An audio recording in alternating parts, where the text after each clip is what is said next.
നമസ്കാരം. പ്രധാന വാർത്തകൾ.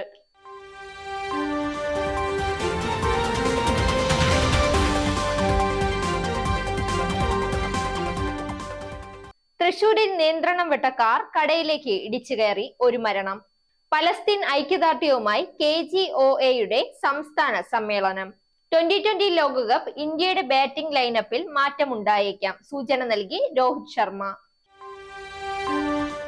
വാർത്തകൾ വിശദമായി. തൃശൂർ ചാഴൂരിൽ നിയന്ത്രണം വിട്ട കാർ കടയിലേക്ക് ഇടിച്ചു കയറി, ഒരാൾ മരിച്ചു, 2 പേർക്ക് പരിക്കേറ്റു.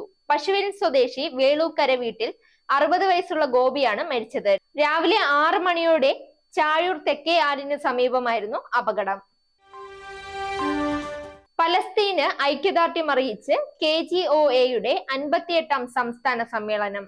CPIM പോളിറ്റ് ബ്യൂറോ അംഗം MA ബേബി അടക്കം പങ്കെടുത്തവർ സമ്മേളന ചടങ്ങിൽ മുറിച്ച തണ്ണിമത്തൻ ഉയർത്തിപ്പിടിച്ചതായിരുന്നു ഐക്യദാർഢ്യം അറിയിച്ചത്.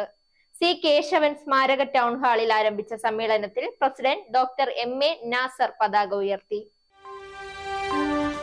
ഇനി കായിക വാർത്ത.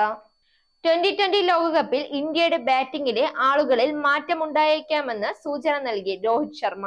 സാഹചര്യങ്ങൾക്കനുസരിച്ച് തീരുമാനമെടുക്കുമെന്നും രോഹിത് ശർമ്മ പറഞ്ഞു. ഓപ്പണിംഗ് താരങ്ങളുടെ കാര്യത്തിൽ മാത്രമാണ് തീരുമാനമെടുത്തിട്ടുള്ളത്. മറ്റാരുടെയും ബാറ്റിംഗ് തീരുമാനിച്ചില്ല എങ്കിലും പാകിസ്ഥാനെതിരെ ഋഷഭ് പന്ത് 3-ാം നമ്പറിൽ ഇറങ്ങുമെന്ന് രോഹിത് ശർമ്മ വ്യക്തമാക്കി.